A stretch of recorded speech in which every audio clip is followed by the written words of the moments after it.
Chers étudiants, bonjour. En 1848, Bastiat est député. Il est nommé vice-président de la Commission des finances. Il est donc particulièrement bien placé pour répondre à cette question: qu'est-ce que l'État? Nous nous adressons à l'État pour assurer notre bien-être. Mais Bastiat nous rappelle que l'État ne peut rien donner aux citoyens qui ne leur est d'abord pris. Il commence par renverser une équation souvent admise: c'est l'État qui fait vivre la nation.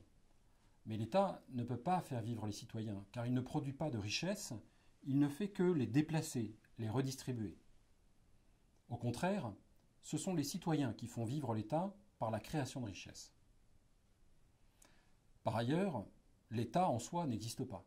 Il n'y a que des hommes qui constituent l'État, qui dirigent, administrent, qui vivent de l'État, directement ou indirectement.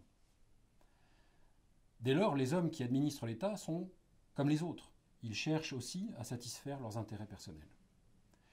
Et puisque l'action de l'État est purement redistributive, elle est soumise à la pression des groupes d'intérêts particuliers. En effet, certains groupes d'intérêts ont compris qu'il était plus facile de gagner de l'argent par l'engagement politique que par des comportements productifs. Ils cherchent à voler l'argent des autres sous l'égide de l'État, sapant la capacité de production du marché par la multiplication des lois, des taxes et des contraintes bureaucratiques. Autrement dit, l'État ne poursuit que des objectifs clientélistes et la notion d'intérêt général est dénuée de sens. Tout gain obtenu par certains se fait aux dépens des autres. Ce n'est même pas un jeu à somme nulle, mais un jeu à somme négative. Bastiat a anticipé ainsi avec un siècle d'avance les analyses du fonctionnement du marché politique qui ont émergé à la fin des années 50 avec l'école dite du Public Choice de James Buchanan, prix Nobel d'économie, et de son collègue Gordon Tullock. De plus, Bastiat affirme que l'État n'a aucun droit qui ne préexiste d'abord dans l'individu. Pourquoi l'État a-t-il le droit de garantir, même par la force, la propriété de chacun? Bien simplement parce que ce droit préexiste dans l'individu. On ne peut contester aux individus le droit de légitime défense, le droit d'employer la force au besoin pour repousser les atteintes dirigées contre leur personne, leurs facultés et leurs biens. Ce droit naturel de légitime défense qui réside en tous les citoyens peut naturellement prendre une forme collective et légitimer la force commune, la force publique.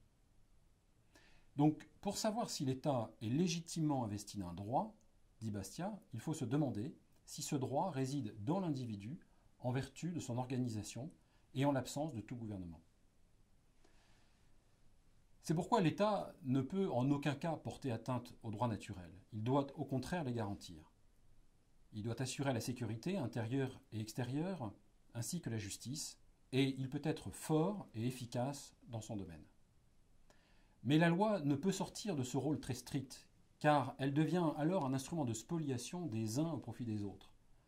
Quand la loi est pervertie, dit Bastiat, elle se comporte en instrument d'injustice. La perversion de la loi aboutit toujours à la spoliation, comme nous l'avons vu dans les cours précédents. C'est immédiat, automatique, inévitable et certain. Sortir la loi de son domaine ne peut que porter atteinte au droit naturel. La société civile est alors dépouillée de son pouvoir, institutions naturelles, contrats, échanges, associations, au profit d'une gestion étatique, c'est-à-dire technocratique et bureaucratique. En conséquence, les seuls services publics légitimes d'un État, selon Bastiat, sont au nombre de 3. L'armée, la police, la justice. En d'autres termes, l'État doit assurer la protection intérieure et extérieure des personnes, de leur liberté et de leur propriété. Il est donc normal, à ce titre, que chacun contribue à cette protection. Mais au-delà de ces fonctions légitimes, toute autre contribution à un service rendu par l'État est sujette à caution.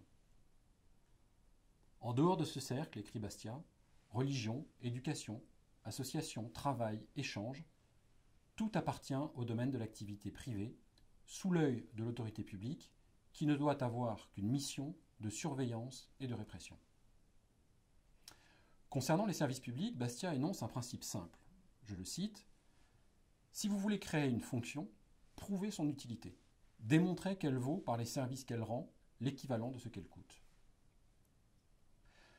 D'où il suit, conclut-il, qu'il est raisonnable de ne confier à la fonction publique que ce que le secteur privé ne peut absolument pas accomplir. En résumé, lorsqu'un gouvernement outrepasse sa mission de défense des personnes et des biens, il incite les groupes d'intérêt à rechercher des privilèges et à influer sur le pouvoir pour obtenir des avantages au détriment des contribuables et des consommateurs. D'où cette citation très fameuse de Bastiat, « L'État, c'est la grande fiction à travers laquelle tout le monde s'efforce de vivre aux dépens de tout le monde. »